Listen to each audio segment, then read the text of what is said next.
Hey everybody, this is cobradvs for episode, I believe it's 5, it is 5 of RattleCast.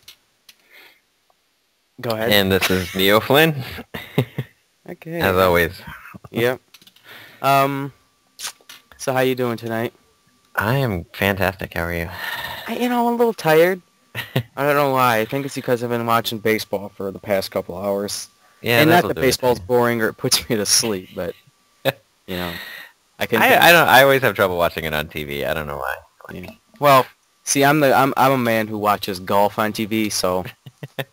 I mean, So you can watch anything, man. Golf's a little more exciting for me than most people, I think. Yeah. But so that's what I'm doing. Okay, so let's go ahead and get started, and we can read the comments from the last episode.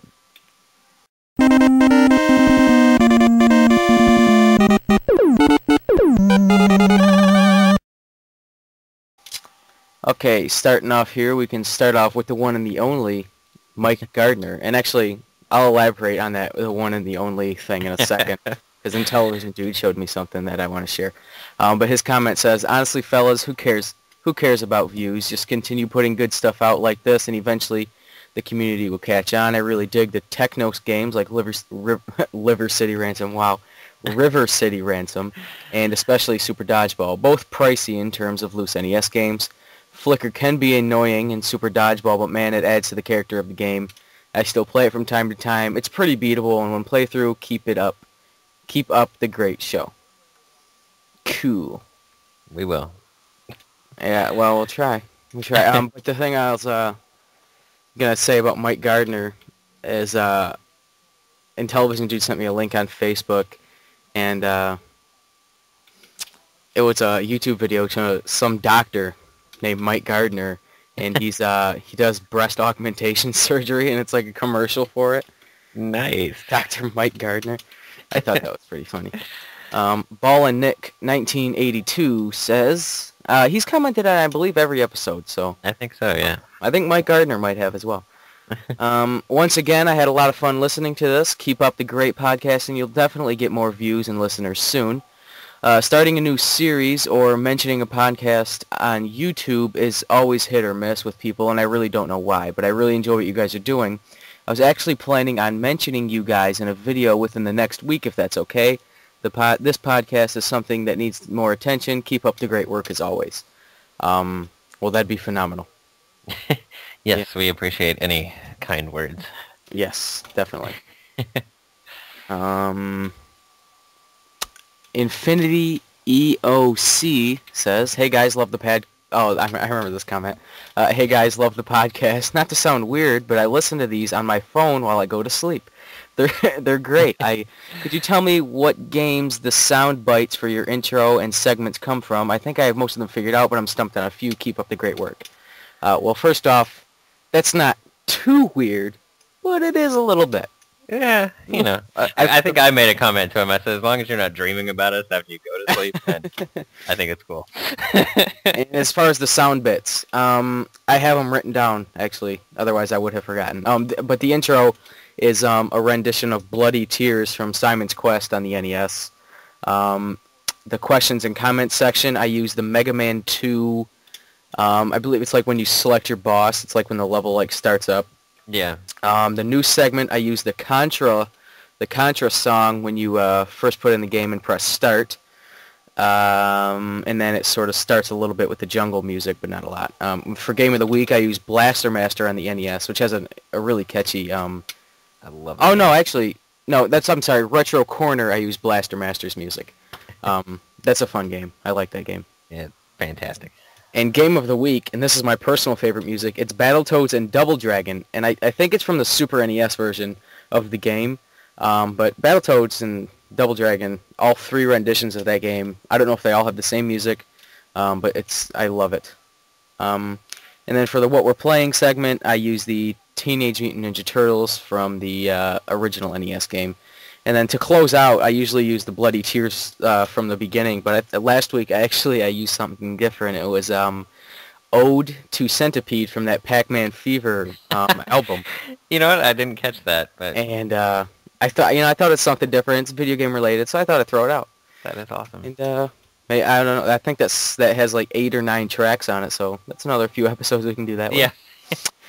All right, Rob, who is, says River City Ransom, one of my all-time favorite NES games. Love the whole gang turf system they had. Also like getting the Smile for free from one of the stores. Yeah, I forgot about that. It's one of the stores you go into. You can, like, instead of purchasing something, one of the options is a Smile, and it doesn't cost anything. Oh. And the girl behind the counter just smiles at you. I can't remember if it actually did anything or not, but it was pretty funny. He says they released a sequel in Japan. Hopefully it comes over here, especially since the first is such a cult classic in the States nowadays. If you want to try out a game like it, try out Scott Pilgrim on Xbox Live, and I think it's on PSN, he says. Fun little game of the River City beat-em-up style. Yeah, I actually meant to mention that when we were talking about it and totally forgot. But yeah, it's very River City inspired. So, and it is on PSN. I can confirm that. Infinity EOC says a comment that I've already read, so I'll go ahead and skip that one. Beaver, I think that's how you say it. Beaver LLL, I think. I'm not sure that's how you say it. X Arcade controllers are pretty good with MAME. I use the solo version. Is that what you have? Do you have an X Arcade? I do not have an X Arcade, but basically what they are is a pre-built like joystick button combo that you can just plug right into a PC. So they are pretty good. But all right. Okay, we got 3 comments left, 2 of which are lengthy, and one of them is short, sweet, and to the point. We'll start out with that one. It's IV Peppy 38, Hacker 727. He also goes by. He says, another great episode, guys. And I think him, along with Mike and Ball and Nick, have commented on every episode. I think so, very good. As well as, I'll get to it in a minute. But Television Dude says, Lion King is the best-selling VHS of all time, so I'd say it's still popular as hell. Still never seen a movie in 3D yet, except for that ride at Dollywood, but I think it uses the same technology. It was a motion ride showing Polar Express. As for views, it's impossible to figure out. People are finicky, it's hard to get views sometimes. Maybe they don't like the content, maybe they don't like the length, etc. I say just keep doing what you're doing, keep making them, and have fun. And I think that's the motto of the show. Just keep doing what we're doing and make them as long as we have fun. All right, Goffman says, this is awesome, guys. I enjoyed every minute of this cast. You should add me on Skype, assuming that's what you use. My question would be as follows for the next week. What game does everybody hate that you enjoy? I like games that got some bad scores or hated by people in general. I'll be sure to spread the word, he says. What's a game that I like that everybody hates? Everybody hates. That is a good question. I think if I switch the question around, it'd be a lot easier. What game do I hate that everybody else likes? I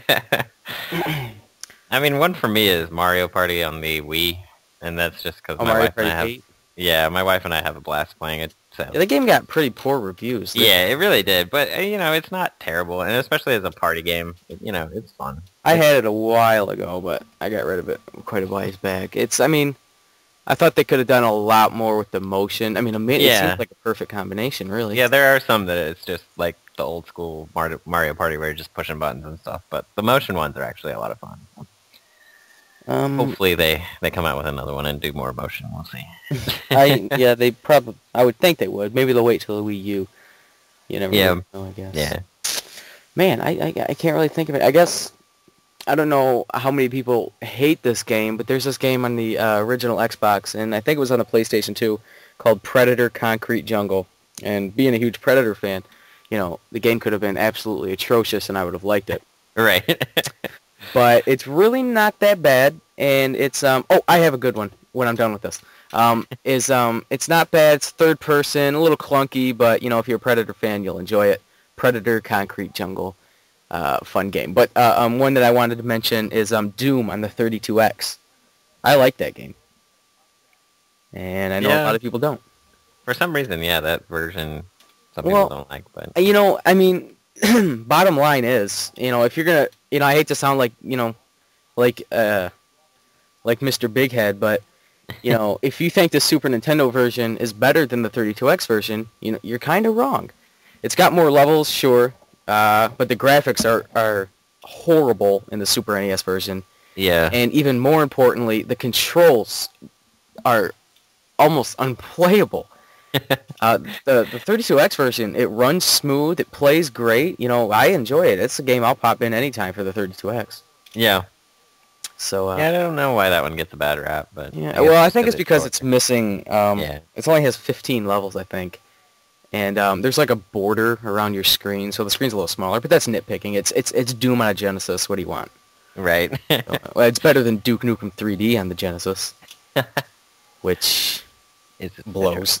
Yeah. Okay, RPG Machine 86 says, another great one, guys. I have a question for next time. What's your favorite system for RPGs and why? And what's your favorite RPG character and why? Well, Interesting question for us because we're both not really. yeah, RPG that's true. guys. Yeah. Well, you know, I don't have a PlayStation. As I know that's like should be against the law, but so I'm gonna, and I know that's a great RPG system, but I'll go ahead and say the Genesis. Sorry, excuse me, the Super Nintendo, because right now I'm sort of looking at Chrono Trigger, and I'm just thinking, you know, that's probably one of my favorite RPGs, and it's on that system. So Yeah. although I guess like the DS would be a great one too. Yeah, I would throw that out there. I would say for me it's the 360 just because the games themselves are more advanced and I can get into them more. Oh. Mm-hmm. And as far as a character, it's any RPG where like I make my own character. Like those are the ones that I like to play. Mm. You know, like Fallout or Morrowind, things like that. So Okay. I like Link, of course. Yeah. I guess he's an RPG character, yeah. yeah, action RPG, but yeah, And Chrono's the guy's name in Chrono Trigger, right? I believe so. I'm pretty sure it is, because that's what his name was standard in the DS version. So I'll go ahead and say Chrono. And I'm not going to say Ness or whoever from Earthbound. I have yet to play Earthbound, to be honest with you. So I You can't. actually own Earthbound? Yeah, I have Earthbound. Oh. Wow. I got it in that huge Super NES lot that I got, and I'm almost afraid to play it because I just don't want to, ruin it somehow. Right. So, Ruin the mystique. yeah. I mean, I guess I can always just emulate it, like we talked about last week. Yeah. Safe, but that's a whole other subject we could get into. All right. Well, that was the last comment, and then after comments, we have. Oh no! I gotta look at my script. We have the news. News.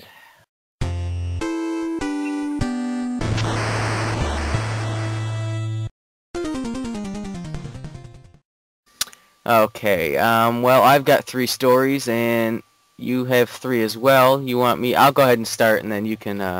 We'll just do that whole standard bit. Yeah. Back and forth. All right. So my first story is Serious Sam 3, which I believe we touched upon in the very first episode. Yes, we did mention it. Is being delayed. It was supposed to come out this summer, and for the life of me, I could not find a release date. I was looking everywhere, couldn't find one. But not only do I not know what the release date was, but it doesn't matter anyway because it's been pushed back to November 22nd, which that's only the PC version. They say that the 360 and the PS3 editions of the game don't have a release date yet, which bums me out because I'm getting it on the 360 when it comes out. If it comes out, I don't even know if they are doing it. I have heard they are, but you never really know. Yeah, I would think that. I mean, especially the 360 would not be that hard to port the PC version over to 360. Yeah. Well, yeah. Plus, the original was on Xbox, right? I mean, I know. Yeah. But it was on Xbox, and then I know Serious Sam 2 was on Xbox because I have it. So yeah, just put number 3 on 360. It should work out. But yeah, hopefully it comes out. I mean, I'm kind of indifferent on when they push a game because if they're going to make the game better, then yes, by all means, push it back and make it better. So right. Well, I don't know. It's kind of hard to know quite what it means, I guess. Yeah. I mean, it could just mean that the game just is an utter mess and they just know what to do. But usually it's probably they just need a little bit more time with releasing it and things. So whatever. So my first one, and this is a story that I think made all the rounds on the internet. I think I saw this thing everywhere. But basically, it's the story of Mark Bradford, who's a 46-year-old jobless father of 3 who lives in the UK. And apparently he's chilling, playing some Call of Duty Black Ops, and some 13-year-old punk, who we've all ran into these guys Ah, that have nothing better to do than sit around and play Call of Duty all day long. So he's getting his butt kicked by this 13-year-old and decides that he's going to track him down in real life and proceed to, like, choke him out. Like, he went to his house and, like, attacked the kid. So, yeah, the kid's mother intervened, and the guy later, you know, admitted to everything. And, you know, it's one of those things I think we'd all like to do, but you can't. Like, right. it just sets a really bad, you know, taste out there for us gamers that are trying to, you know, keep gaming serious, and then you have idiots that do things like this. So, Yeah, I've heard of some horror stories kind of like this, but it is definitely surprising because I don't know, it just seems so useless. You know what I'm saying? Like, yeah, what? I mean, did he plan on killing the kid or what? I don't know. Like, let's see. Well, he does have a quote in here. Let's see. I'd been playing the whole day, and he was just baiting me and just would not shut up. He went on, and I just lost it. And what else does he say? I'm a drunk loser. Does he say that? That's the only quote they have from him. Oh. So, And I don't know how people feel about this, but I'm kind of surprised it happened. I've never been in the UK, but I'm kind of surprised it happened in the UK. It just doesn't seem like something. I don't. You know, again, Yeah. I've never been over there, but it just doesn't seem like something that would happen. I don't see the. they seem more laid back over there. Yes, seems like something that happened. You know, unfortunately here. You know, But, you know, I think gamers all over are kind of like, yeah, we'd all like to do that, but, you know. you can't. Right. But oddly enough, it is like the most popular story on Joystick right now. So still, and this I've came seen out. it. Yeah, it's been Yeah. definitely everywhere. so, so I felt we had to at least talk about it. Yeah, well, it's unfortunate that it happened, but it filled Yeah. a slot in the show. So, and the kid's okay, I believe, right? I believe so. He's not dead or anything. So. No, he's not dead. No. Okay, good. All right.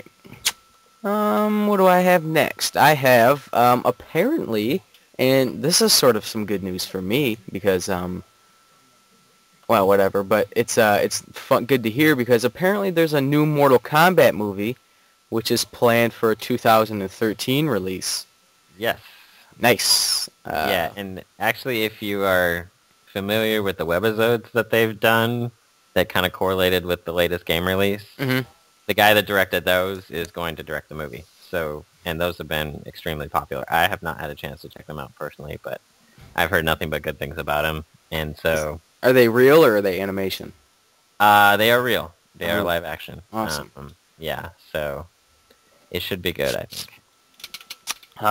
Did you see the original too? Yes.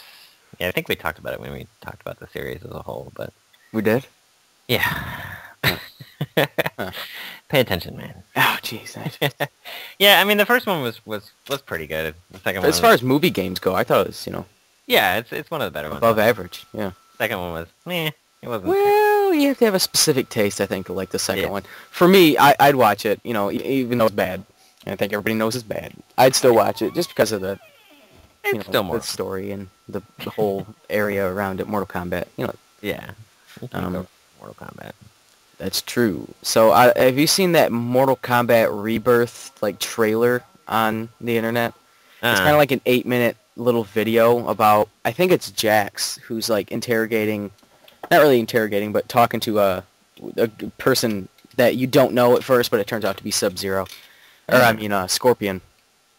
And he's in handcuffs and stuff, and it looks like an incredible, trailer that's, it's 8 minutes, so it's a little more than a trailer. It's but it definitely, and that was, I don't know if that was fake or what you call it. It's kind of like that Halo 3 trailer movie thing. Yeah. That Halo movie that's 8 minutes long. It's kind of along the same lines, but apparently the Mortal Kombat movie is actually happening. Whether the two are related, I don't know. Right. So. Interesting. No, I'll have to check that out. So my next one is Uncharted 3 is going to use another wonderful Online Pass, which we all love and hate, or know and hate, I should say, not love and hate. So yeah, and the reason that Sony's saying that they're doing this is to help cut down on piracy, but I think that's a load of shit. They're just trying to make more money. but yeah, they're saying it's to cut down on piracy, although the article says, although we've got the added revenue from previously barren used game sales, doesn't exactly make Sony's decision harder. Right. So, it's another way that they're trying to cut out the used game market, and basically, because if you go buy a copy of Uncharted 3 used, you're not going to be able to play the online, so. Yeah. I hate that. Thank you, EA, for starting this whole mess. I used to like EA, but I think I kind of, hate them. Yeah, they kind of started this. They ruin things. Yeah, so. Well, what are you going to do, I guess? It's EA. But it is kind of interesting that it's, it's the first time that a first-party game has done it, so that's kind of interesting, and I don't know that sets a good precedent, but we'll see. Yeah. I guess for me, any game that I'm really, really looking forward to is probably going to be one that I'll pick up on day one new. So it probably won't be too big of a deal. But a game like, like I want to get Mortal Kombat. Well, getting it used is going to be a bitch because I'll have to get one with the Combat Pass or I don't play online, which I don't really have much of an intention on playing online because I know I'll be destroyed. But, But see, it would be nice for, like, you and me to go play or something. Right. So, I don't know. I don't like the whole idea, but then again, you got to look at it from their aspect and the business side. It's yeah. I mean, it's always been one of those things that game companies have hated is the used game market because they don't make any money. They literally make $0 when you buy a used game. So they've always looked for ways to cut it out. Cut back on it and yeah. I was thinking about this earlier. I was watching videos on YouTube. This might show how much of a geek I am, but about John Carmack. Do you know who that is? Yeah, the creator of id Software. Yeah. I love this man, first off. But I was watching videos, and he was talking about the future of gaming, that we all know where it's headed, and it's going to be download-only stuff. And that got me thinking, GameStop's screwed. Yeah, I mean, if it goes that way. Yeah. The way John made it sound, it's like it's not a matter of if, it's a matter of when. Yeah, and that's what most industry pundits think. So yeah, and that, I mean, right there goes the used game market. It's non-existent. Yeah, and then again, look at it from a collector's side. What the hell are we going to collect in 20 years? A PS3 online code, or PS4 or whatever. Right. But it's probably more in the future than we think. Yeah, but I'd say it's a little ways off. Yeah, but I'll always be a fan of tangible. Yeah. Yeah, speaking of John Carmack, have you read Masters of Doom? Oh, no. But I want to. Yeah. Did he write it? He didn't write it, but it's basically their story. I watched, on the Doom 3 Collector's Edition, there's a half-hour video of that show that used to be on G4 called Icons. Icons, yeah. I love that show, and it's not even there anymore. But, and I watched the whole Doom one, and it's just so interesting. I don't know why. I just can't get enough. Yeah, go check that book out. Masters of Doom? Masters of Doom, yeah. Damn it. I don't read a lot, but that's something I can read. I can tell you who the author is, because I have it right here. Oh, you son of a bitch. It is by David Kushner. Oh, yeah. Well, I like his name. I'll read it. But yeah, it's basically their, John Carmack and id Software's story. Awesome. So.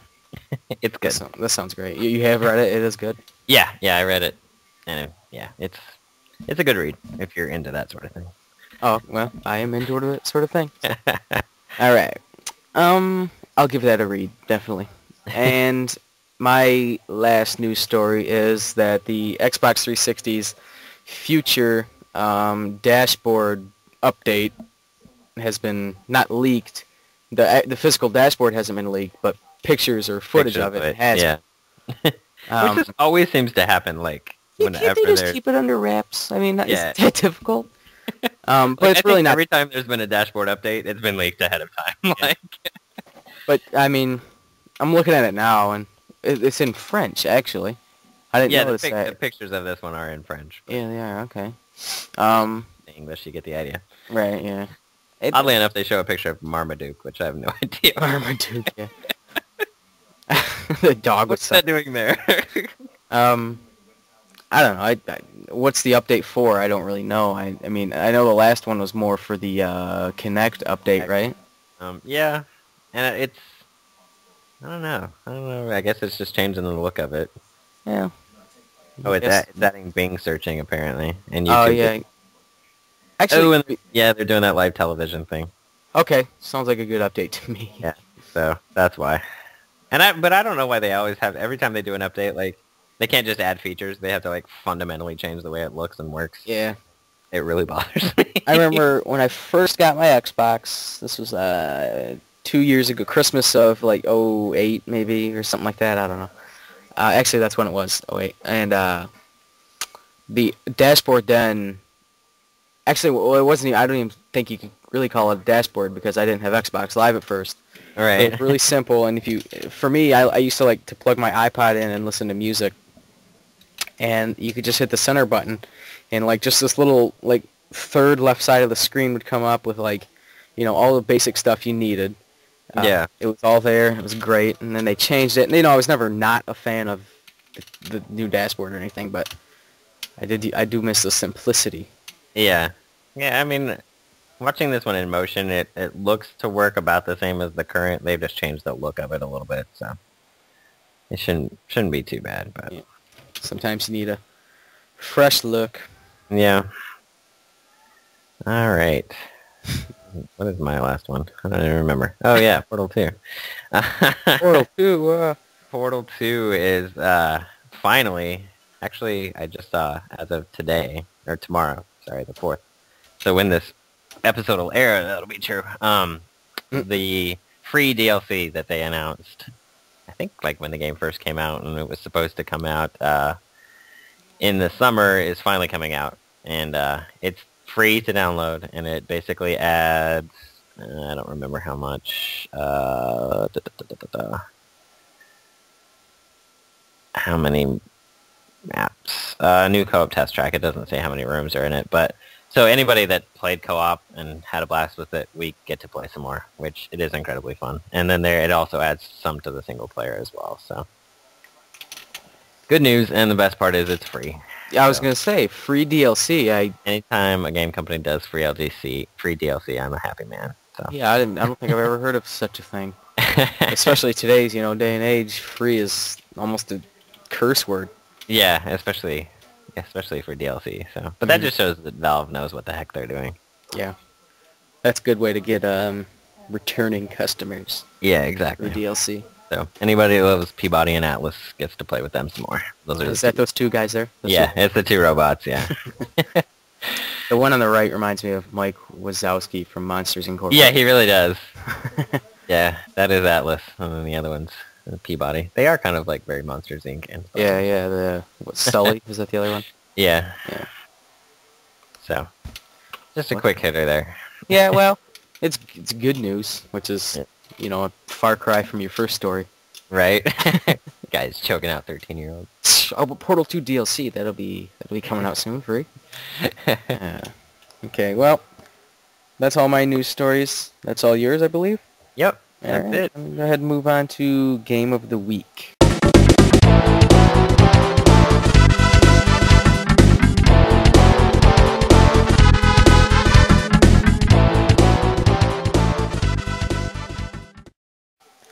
And you can go ahead and...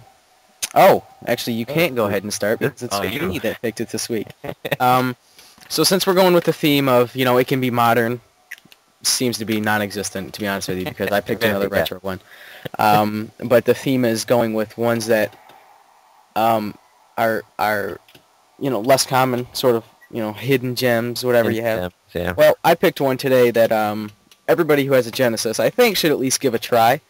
And it is Death Duel on the Sega Genesis. It's one of the more original titles because it's in the black box with the checkerboard pattern on it. Mm-hmm. So let me try and give you... it's actually... This might be hard to explain. It's a first-person shooter, actually. And the way it works is you don't see anything of your character. You just, all you see is what he would see, I guess. But you do see another enemy, so far away from you, and you have to shoot him. It sounds simple enough, but, there's little obstacles between you two, like brick walls for cover, everything like that. So it gets a little bit more difficult, and there are different weapons, I believe. There's obviously different characters, but it's just an all-around easy game to play. Just pop in, play for a few minutes, few hours, do whatever you want to do.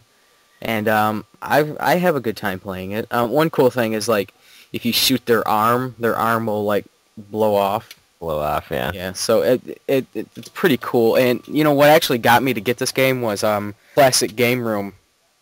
The original with Mark did a, which, by the way, this is off subject, but that's basically the only one I enjoy watching now. Are you? I don't know. I think I have asked you this before, but you're not subscribed to that CGR Undertow, are you? No. Okay, well that's like a different. It's still with Mark. He doesn't do the reviews, but it's obviously related to Classic Game Room. But they just like have. They're just like. They're like the Activision of game reviews. They release 3 or 4 or 5 reviews a day. They change people all the time. They're just not very good. They're decent reviews, but they don't have character like Mark's do. So, right. In my opinion, Mark's, way light years ahead of these guys. But anyway, Mark did a review of this game, and it caught my eye because he's sort of the kind of guy that likes these quirky, nobody's ever heard of games. This is like a science fiction shooter. And when you look at the cover, the creature on the right of the cover reminded me of Predator when I first saw it. So it gave my attention. It really doesn't look anything like him, but when I first saw it, it looked a little bit like him. So it caught my attention, and it's Death Duel on the Genesis, and it's definitely worth a playthrough. Yeah, I had literally never heard of it until you mentioned it. And so I fired it up on the old emulator, and it's very pick up and play, and it is entertaining for what it is. And yeah, that guy does kind of look like Predator. I'll give you that. But yeah, it's definitely check it out. It's very easy to pick up and just mess around with. So. It's sort of like a lot of like the early Genesis titles. It's sort of like it's not bad, but it's like arcade-ish kind of. Yeah, and it's kind of quirky and it's kind of like before Sega really became mainstream and stuff. It's kind of like a cult-ish sort of deal. I mean, it looks really good. I'll give it that, and like the effects are cool. Like when you blow an arm off or whatever, if it's a creature, it'll bleed, or if it's the robot, it just kind of explodes. And who doesn't love explosions? Right. I, however, couldn't get past the second guy, but that's just if we were talking about this earlier, if it's the same guy that I'm thinking of, I'm with you, because I couldn't either. So it's not necessarily a difficult game, but it's not easy. Yeah, well, the mistake I made was in between levels, like you go into the little shop and you can change your weapons or whatever, and somehow I wound up with 3 machine guns and I couldn't do any damage. One thing I will say about the shop, though, is that little monkey that runs around is hilarious. Did you notice that? You know what? It's been a while since I've played this. Yeah, and when you're in the little shop, there's like a little monkey that's messing with the guy in the shop. It's pretty funny. Like he'll grab his cheek and stuff. It's just one thing that stuck out to me when I looked at it. Like that, yeah. I'm looking in the back of the manual of the game right now. Excuse me. And the people who made this game, actually, it's called Razorsoft, which I've never heard of them. They have 4 game, not advertisements, but kind of like advertisements in the back of the manual, one of which is Death Duel. But they also made Techno Cop. Not a bad game. Slaughter Sport, which sounds interesting, and Stormlord. Who are these people? I've never heard of any of these games. I've heard of Techno Cop, but that's the only one I'm familiar with. Techno Cop. The guy in the front looks like a pig. Kind of. Well, it's a little black and white picture, but he looks like a pig. I've never heard of any of those. Slaughter Sport does sound interesting. Yeah, it definitely does. It looks interesting from the cover as well. That will be fired up on the emulator later. Geez. So, Death Duel for Retro Game of the Week. Anything else you wanted to mention about it? No, just I mean I had fun with it. Yeah. It's very, like I said before, it's very pick up and play. So And it is a fairly cheap game, so if you don't want to emulate it and you just want to go ahead and pick up a copy, it's fairly not easy hard to get, to I get think. into. Yeah, I'm sort of looking at it now just to make sure it hasn't jumped up in price since I got it. It's And suddenly $60. Yeah, yeah, and it hasn't. Complete copies are running about 15 now. Oh, here's one for 10. So that'd be what I'd get right there. Or best Right. offer, so maybe you can get it for like 8. 8. So Death Duel for the Sega Genesis, check it out, and you're probably not gonna regret it. So we can go ahead and move on to Retro Corner.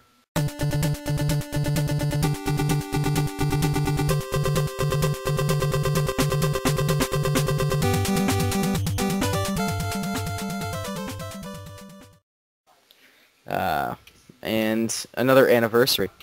Yes, We it did one 2 weeks ago. seems to be a good one. Yeah, the N64 had its anniversary this past Sunday, I think it was.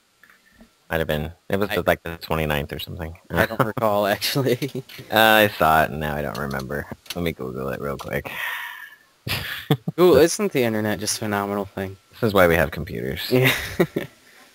so we can Google stuff. Yeah. Those are weird noises you just made. Yeah, September 29th. Okay. All right, that was Thursday. Thursday, so. Well, whatever. So, it was released in 96, right? That would be 96. So it would be the 15th anniversary. Yes. That's not too bad. Yeah, I mean, it's one of those systems that's, I wouldn't say under the radar, but it didn't get as huge a following as like the SNES did, Right. But it's definitely got its fair share of excellent games. Oh yeah, for sure. Majority of which are not RPGs, because I guess the Nintendo 64 was terrible for RPGs or something. Well, I mean, you had the Zelda games, and you had Right. Well, yeah, that's true. Ogre Battle and what was the other one? Crap, I had another one in my head. Harvest Moon. Yeah. Yeah, that's on there, I believe, as well. Of course, an excellent RPG that's on there that really a lot of people don't think of when you think of excellent RPGs is Paper Mario. Mm. Yeah, that sort of started didn't start the series per se. It's kind of like a half-assed sequel to Super Mario RPG, but Yeah, but it started the paper. that's concept. true. Yeah, which is interesting. But yeah, the N64 just really had a wide range of games on it. That's what I love about it. Mhm. Like, there's there's something for everybody. Yep. I mean, if you're a fan of video games, you can't go wrong with the 64. Yeah, my only gripe is the controller. I never did like that thing. It's goofy. How do you hold it? Because I've heard there's a few different ways to hold it. I put my left hand on the center. That's what I the do. analog stick, and then the right hand on the. So it's almost like I'm holding half of the controller, and the other half's just kind of dangling off to the side. Yeah, and that half you don't hardly ever use anyway. So Yeah, the D-pad you really don't use in a lot of N64, so that's how I do it. that's what I do too. Maybe that's how everybody does it. I think that's the preferred method. Yeah, it's definitely the most comfortable. So I mean, the controller choice was, mediocre, I guess. It does what it's supposed to do, I guess. But Yeah, I mean, it was just an interesting design choice that they made. the And three-prong. they continued with, the GameCube. I Yeah, like the controller is GameCube kinda controller. I like it a lot. I mean, it's more normal shaped. It's just Yeah. the layout and stuff. Pretty comfortable. Yeah, it is kind of different. It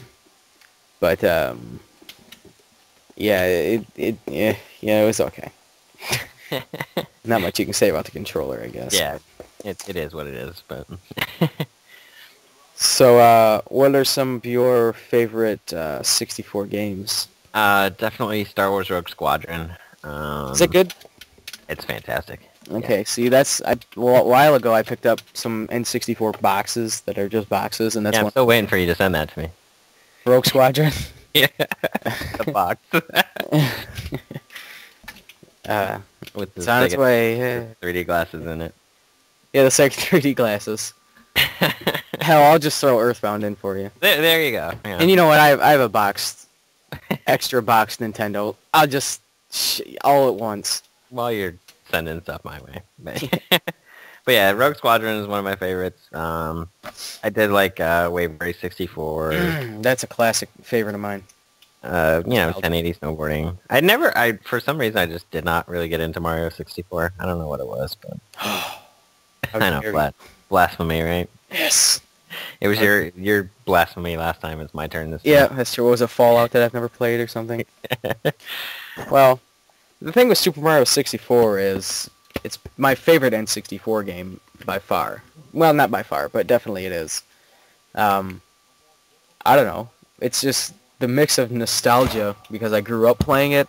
Yeah. But also the fact that it's a damn good game. So it always helps when that's the case. I'd hate to be nostalgic towards an ass game. Yeah, I guess because I didn't play it until later. Like, I didn't have the N64 when it first came out, so maybe that's why I don't have that same nostalgia towards it. But right.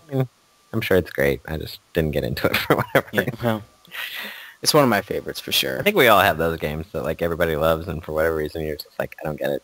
Yeah, like the opposite of that question. Yeah. Yeah. I have a friend that swears up and down that Donkey Kong 64 is not only his favorite game, but it's an excellent game. And I got it. I don't know when, probably 6 or 7 months ago. I, for the life of me, cannot get into that game. It's just so boring. I just can't. I can't get into it. I don't know what it is.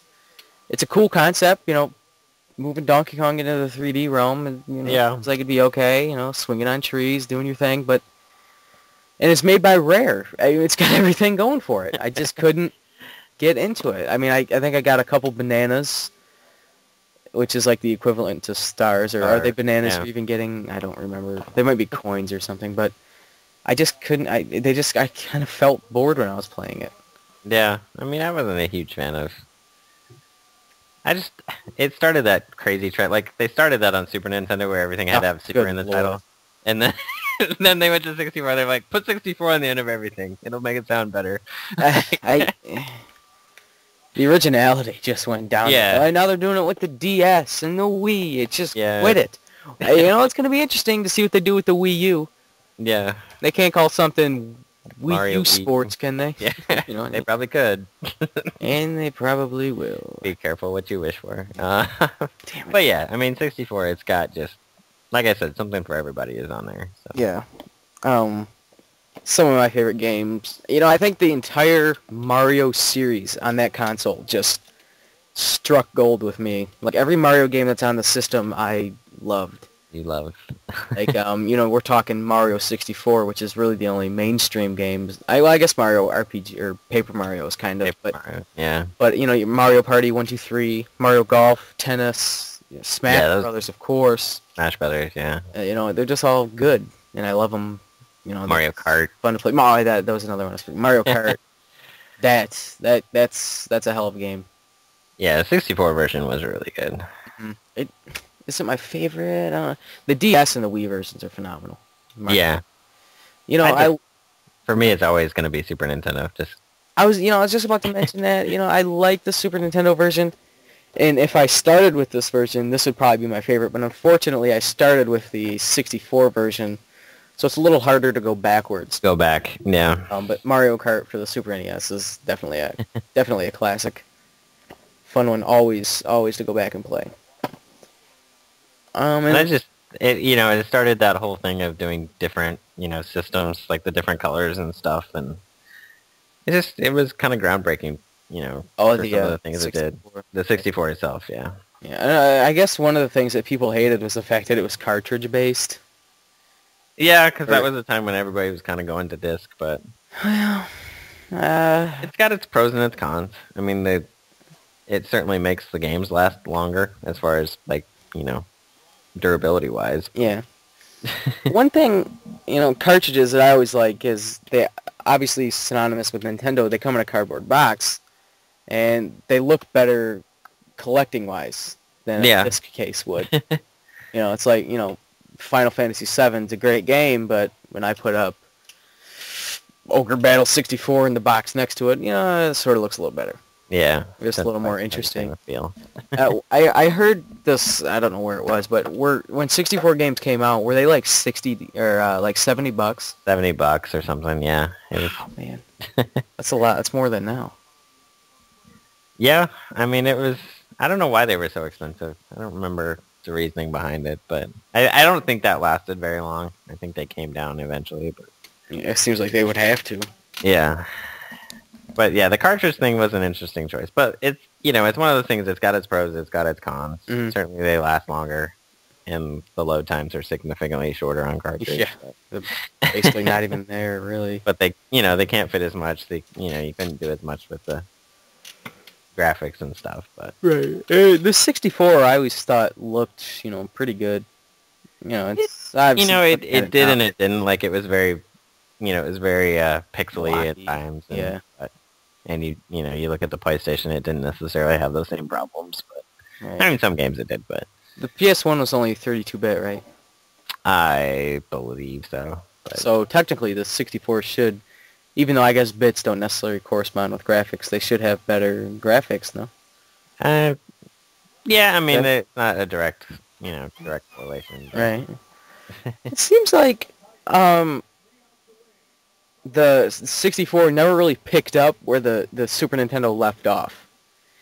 In that meaning, like, there was a lot of series that were on the Super NES that never really made a transition. Yeah. I'm looking at Punch-Out, Battletoads even. Yeah. It did kind of leave a lot behind. Yeah. And a lot, like Bomberman, there was 3 of them, I guess, on the Super Nintendo, or the the Nintendo 64. So that's kind of a bad example, but, no, it is, could have... But, on the other hand, it did create some, like Banjo-Kazooie and... Oh, yeah. That's true. So. 7 GoldenEye. Yeah. That's everybody's favorite. Everybody's go-to 64 game. Mm-hmm. For some hardcore multiplayer shooting. Right. You had Perfect Dark on there, and... Mm-hmm. What confused me a little bit is how... Like, some series that were strictly Nintendo switched to PlayStation when that came out, like Final Fantasy. Like Final Fantasy, yeah. And I don't remember if they ever said why they did that, like why Square ditched them, but it might have been the cartridge thing. Yeah, it seems like, because discs, they hold more, right? So they can make bigger games. Yeah, and plus, you can do multiple discs. You can't really do that with cartridge. Right, well, yeah, that's true. I don't think I've ever seen that before, multiple cartridge game. Yeah, because I don't think there's a way for the... Because, like, with a disc, you can, temporarily save and say pick up, where the next disc goes in. But that's true. That's good thinking. I don't think you could do that with a cartridge. Mm-hmm. So, yeah. Well, yeah. What are some of your, like, hidden N64 favorites, gems, kind of? I don't know that I have any hidden ones, because mostly all I've played on 64 is the mainstream stuff. But, yeah, I can't think of anyone off the top of my head. Like I said, I'm not a huge N64 guy, but I don't have very many games for it, but the ones I do have are pretty fun. Have you ever played Doom 64? I have not. Oh. Now, it's not just Doom redone or anything like that. It's a full-fledged original game. And a lot of people like it, a lot of people don't like it. But bottom line, there's something you can't ignore, and it is a good game. Yeah. It's not as good, in my opinion, it's not as good as Doom 1 or 2. It's a little dark, a little hard to see at times, but it's a great first-person shooter on the 64. That is a good call. One worth picking up. And the PS1 didn't even... Let's see. It had Doom and Final Doom, but those were both already made games that were just ported over, so I guess Doom was original on the 64, which is cool. So, Yeah, I will have to check that one out. Yeah, it's worth a playthrough if you can make it through. I've never actually made it through because it's not very easy. We say that about a lot of games. But Yeah, all these old games are hard as nails. So, not really much you can do about it, though. Yeah.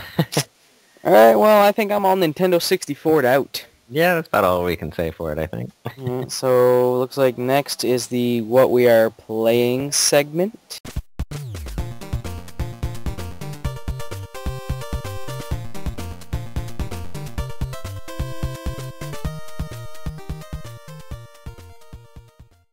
So you want to start that if you want? Sure, I can start. I did manage to squeeze some retro gaming in this week. Yay. Actually, if you've been on my YouTube channel, you may already know this. But yeah, I fired up the original Mega Man on the NES. Oh, you have that one? I don't have the cartridge. Oh. I cheated. I emulated it, but Oh, you dirty still dog. counts. Yeah, it's just easier to record that way, and I can save states. But but yeah, you know, because I've been playing Mega Man 10, and Okay. so I was like, you know, I really want to go back and play all the older ones. So I started with that one, and I suck at it, like tremendously bad. Like if you watch the video, I think it takes me like 10 minutes just to get past like the first little section of the first stage. I am so bad at Mega Man. They are ridiculously hard. Yeah, it doesn't help matters that they are hard, but I just so fun. Like, even though they're ridiculously, insanely hard, they're so much fun to play. So, spent a good time with that. I am, I'd say like 2/3 the way through it, and I challenged myself that I will beat it before I pop 2 in. So yeah, 2 is like everybody's go-to, isn't it? I think so. I think it's one of the popular ones. But then on the modern side, I picked up Gears of War 3, and very nice. Fired that up co-op with Mr. Borderlands. James, that infamous Borderlands player. Yeah, Mr. Borderlands. So yeah, we got through the first little bit of that, and we're actually set to play again tonight. So I've heard good things. I don't know. When the game first came out, it was like everybody was talking about it. It's like, oh yeah, Gears. And it's like, oh man, I can't believe I don't have that. I have to get it. But now it's sort of like, oh, big whoop. Yeah, I mean, it's if you played the first 2, you know what you're getting into. Like it's more the same, but that's not at all a bad thing. Like, it's like Punch Out for the 360. Yeah, I mean it's incredibly fun. So and the Horde mode is really good. Like that's where we started. We played a little bit of that before we jumped into the main story. Get you going. Yeah, I mean it's fun. And then the other one is LA Noire. I got that from GameFly. LA Noire, all right. Yeah, it's really good. It looks amazing, which if anybody that knows about it already knows that. But it's very tricky because like when you're doing the questioning and stuff, it's really, really hard to. It's almost like a guessing game. You just have to try and guess. Like there's supposed to be ways you're supposed to be able to look at their faces and tell.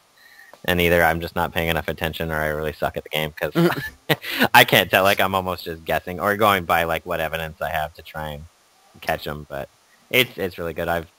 You've got the tutorial, which is like 4 little segments, and then you actually go into the main meat of the game, which is the cases. And I'm only 2 cases in, but it's really good. It sounds like a pretty good game. Yeah, I'm not sure how many hours of gameplay it is. It's 3 discs on the 360. Holy shit. Yeah. I'm not sure how long it's going to take, but I'm going to try and get all the way through. Man, between that and Mega Man, you get your hands full. Yeah. I'm a busy guy, but yeah. So that's it for me. Okay. I'm going to cheat a little bit in the modern side, but I'll start with the retro side. Actually, this is kind of cheating too, but my retro game is Doom 2. Which is very much a retro game. I think it came out in like 94 or 5. But I've been playing it on the Xbox Live Arcade.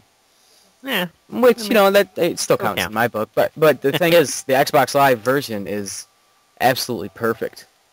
You know, assuming you count the original Doom 2 to be perfect. It's an absolutely perfect, you know, port of the game. The perfect port. It's even got multiplayer, online multiplayer, which, you know, whether you're a fan of it or not, you know. Is anybody playing it? Not anymore, I don't believe. Yeah. I'm sure when it first came out, people were hot. But that's actually BS because the only achievement I have left in the game is the online one. Is the multiplayer. Yes. Don't you hate that? And, you know, the thing is, I beat the game on ultra-violent mode, which is just absurdly hard. And, you know, I can do that, and then, you know, that's a tough achievement to get, and then the easiest achievement, just play a certain amount of games I can't even get. Yeah. Nobody plays. That's kind of sad. Yeah. Oh, you just reminded me of another game I was playing, though. But go ahead and finish, and then I'll pop in at the end. Oh, okay. So Doom 2, I'm in the middle of that, and the reason I've been playing Doom is because of my modern game, and this is where I'm going to cheat a little bit. I'm going to go ahead and pick Rage, because it comes out in T-minus 15 minutes, and I know that once this video is uploaded, I will have played it. You will have played it. Right. So I'm going to go ahead and do a little Back to the Future sort of ordeal and say that I have played it, and it's a fun game. But that's going to be mine, because I really haven't doused in anything new, because I haven't gotten anything new, so it's hard to... Right. So that's it for me.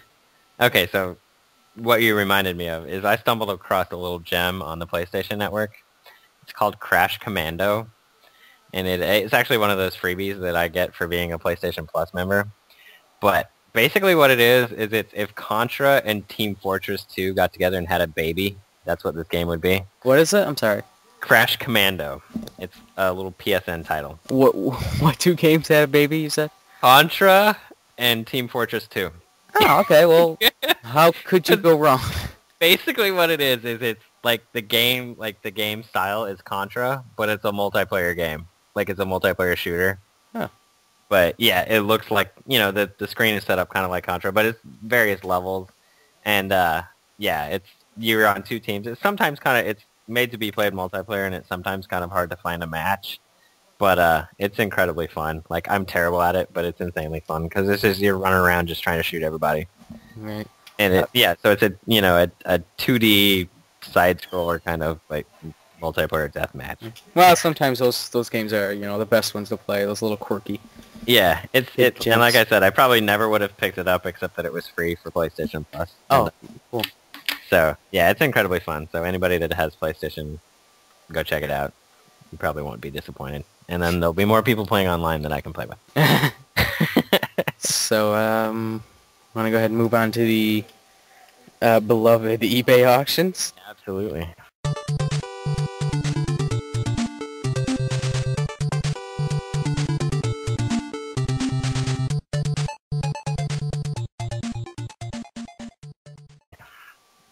All right, so we are actually, at almost an hour mark, so Wow, we don't want to. Yeah, we've been babbling a little bit, so we don't want to make this one too long. But ease up a little. You can go ahead and start if you like. Okay, and I tried to be a little bit different, and rather than just going for exorbitantly priced type of things, I tried to find just weird, random stuff that, like, why are they selling this? And the first one that I found is 102 8-bit instruction manuals. The mere price of $150, which, is not too crazy for 102 manuals, but I don't know why you would ever buy this, like, because you couldn't probably have all 102 of those games, and then, like, why would you, unless you're going to try and resell them, like, it's just a bizarre listing as to why anybody would buy it, Right. How many manuals? 120? 102. Well, it says 102 plus, so I don't know if that's... Oh, which means there's probably 103. Yeah, or there's, like, doubles, maybe. I don't know. Right. I'm gonna He's got them all listed, which is kind of cool. I'm going to open the link real quick. I was unprepared. He's only got 102 listed. Okay. Well, okay, now the first thing I'm seeing is Ninja Gaiden 3 manual. Ninja Gaiden 3 is actually a pretty rare game. So that one's worth... Oh, okay. Alright, I was thinking you got like 150 manuals for like $100, where you're getting 100 manuals for $150. Yeah, well, I mean, that manual alone's worth a few bucks, but I can't imagine there being any... Yeah, I remember looking through this. There's really nothing in here other than that. And Mega Man 4. I see that one. That really catch my eye to be... rare. Worth much. It's just a really random auction. Like... Right. Well... Who's going to buy 102 manuals? Yeah. Especially at that price. That's not even a deal. I know it's like $1.50 per man, or whatever the hell it is. It's not $1.50. Or maybe it is. But actually, for a big bulk lot like that, because I'm like looking at the the related auctions, and there's one for 83 manuals, and it's only $50. Right. So it's like there's kind of a disproportionate there. The, But the thing with manuals is I really only buy manuals for games that I don't, or that I have the box for in the game. You know what I mean? Like, just to buy a manual to complete is it. silly to me. Yeah, it's just, yeah. Especially I don't know what the market is. two of them. So, yeah, that's my first one. What's my first one? Oh, yeah, this is just weird. My first one is a Sega Genesis. Now, Sega Genesis, you know, of all retro consoles, we're talking, you know, 2600, NES, Turbo Graphics, you know, Atari 8-bit, 7800, whatever the hell you want to call it. The Genesis is by far pretty much the most common and cheapest of all consoles to get. Yeah, it really You can really get one online for, I think, like, probably about $15. Shipped, maybe. This one, however, is a little more expensive, as it's $900. And it's new, I guess. Apparently, the word new has slightly different meanings to me and this guy, because this is not what I would consider to be newish. I don't know if it's... But... Yeah, okay, it's like sealed in its plastic, you know, holder that went in the box, or I don't even know if that might even be like a custom box he put to hold it in, but it's sealed in the little plastic bags, but there's no original box, nothing. This is absurd to think that anybody's going to pay $900 for a Genesis in plastic bags. I have these plastic bags. They're not sealed, but I have them. Well, what he's trying to claim is that it's like a promo version, but it's just a regular Genesis. It's like, I can see that by looking at it. So, yeah. It doesn't even come with a controller, does it? Yeah, oh yeah, there's one in the... It's a sealed controller, Nick. Oh, okay, there is one. It's sealed. That's like a $300 controller. You don't even know, Nick. I mean, I could see maybe if it was a box, but like an unopened Genesis in a box, but... Yeah, even then, you know, it's, I mean, $900 for Genesis. Well, it's like original promo version displays Sega font high definition at the time to win war over Super Nintendo. No, that's just on the regular Genesis. It's not a promo version. Right. Just on a regular Model 1 it says that. But yeah. Actually, there are some that don't say it. But the high definition graphics, I think, is the more preferred model. Because of... I think the sound is better or something. Maybe the video is as well. Well, it's in high definition. You just plug an HDMI cord in the back and... you'll be ready to go. But yeah, this is not by any means rare.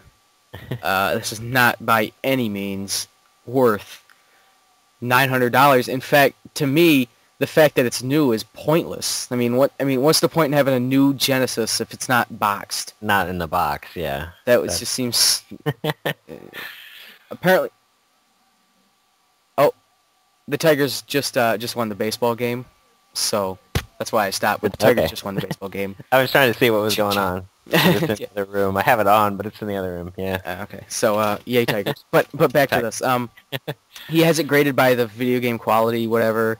It's like a 90. Who would even grade this? Who cares? Yeah. Really weird. Just a bunch of idiots.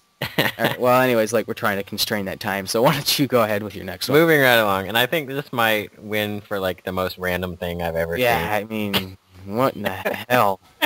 And the price is pretty good, too. Well, yeah, okay. $1,700 for a roll of Bible Adventures, the classic Wisdom Tree game. Oh, what a cult classic. Yes, Bible Adventures stickers. Are these like stickers that go on the cart, or are these... That's what I couldn't tell. I can't tell if they're just regular stickers or if they're actually... Well, hold on one second. I'm gonna try and do some forensic work real quick. Look at that Post-it note that's in the picture. Yeah. And then compare it to the size of the sticker. I'm looking at my Bible Adventures cart. It very well could be. So maybe So maybe they are like... But the more I think it is, the more I think it probably is not. Isn't. But still, first of all, who needs 1,500 Bible Adventures? Who the hell needs one? And what the description is really good because it's like, these are one of a kind, find that you'll not find anywhere else. I don't know why you need this, but Okay. it's perfect for the NES Wisdom Tree Collector, which I'm sure there are tons of. And it's like average price for the individual stickers are going for $3 to $4. I don't know who's paying $3 or $4 for a Wisdom Tree sticker, but Not this guy. at this price, your cost is under $1.25 per sticker. But here's the problem: if you saturate the market with 1,500 stickers, they're not going to go for $3 or $4 anymore. So it's like he's really counterproducing himself. So yeah, 1,500 adventure stickers. I don't know. I mean, there's no use for them. It's not like you can display them and say, yeah, these are Wisdom Tree Bible Adventure stickers, and people are going to be like, oh, I know exactly what that is, and I'm impressed. Whereas if I say, hey, this is a boxed ColecoVision. Oh, okay.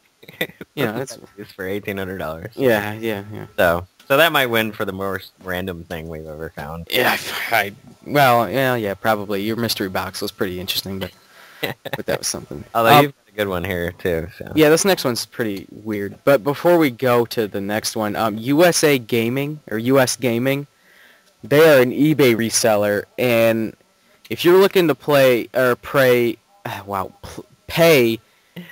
very high prices, then I suggest you go to US Gaming, because they seems like everybody's selling Contra for $20, they have it for $29 or something, just that kind of crap. I've only bought one thing from them, and this is actually completely ironic, and I swear to God I'm not making this up. The only thing I ever bought from them...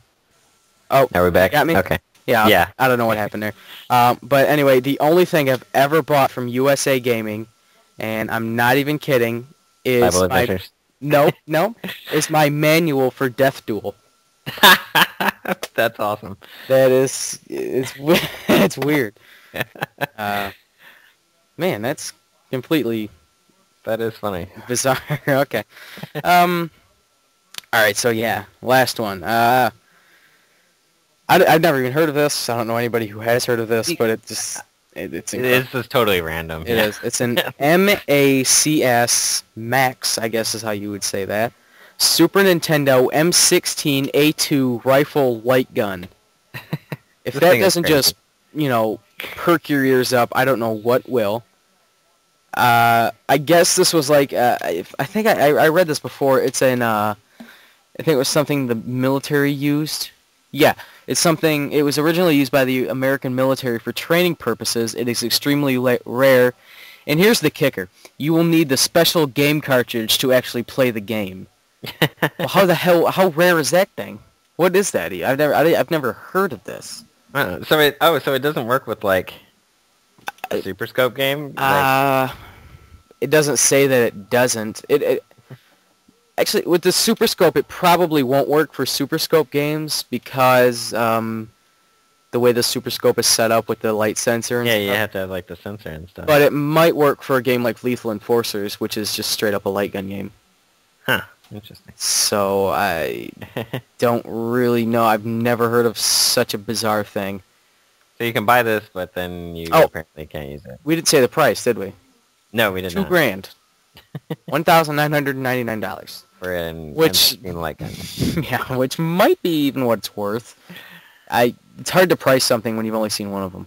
Yeah, it's one of those things where there's no point of reference. Because there's no market price for this thing. So who knows?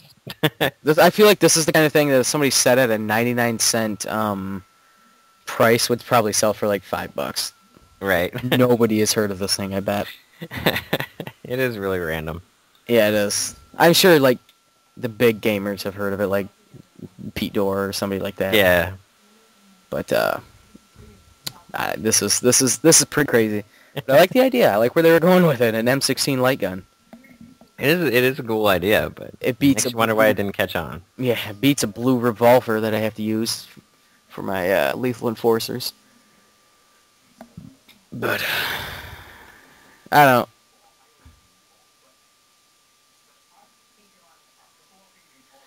Can you hear me? Yeah, I got you. Okay, man, what the hell is going on with this connection? It doesn't like us tonight. I guess not. And this is actually the first time we've had any sort of issue. But maybe it's an omen. Right. We should just get going. But that's all for the bizarre eBay listings, I suppose. Yep, I think that's it. Pretty interesting ones this week, I suppose. You know, Yeah, they tend to always be interesting though. we went more random this time, I think. Yeah. Okay, so that's the end of episode 5, guys. I hope you enjoyed it because I sure did. Yeah, we enjoy making them. So Yeah, they are fun, and I'm sure it'll catch on. But if it doesn't, who cares? we don't care. We'll keep making them. I enjoy it. Nick enjoys it, and the people who listen do enjoy it. They do. As far as I know. We haven't heard it. Well, we did get another thumbs down last time. You know what? There's somebody out there that's hating This on guy, whoever's thumbing these videos down, one of these days, Alice, one of these us. days. Great. We're going to come to your house and choke you. And your mom better not be home and come.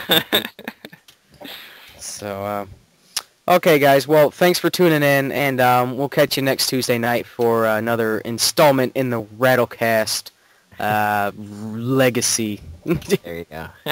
So, until next week, guys, take care. All right, guys. See you next time.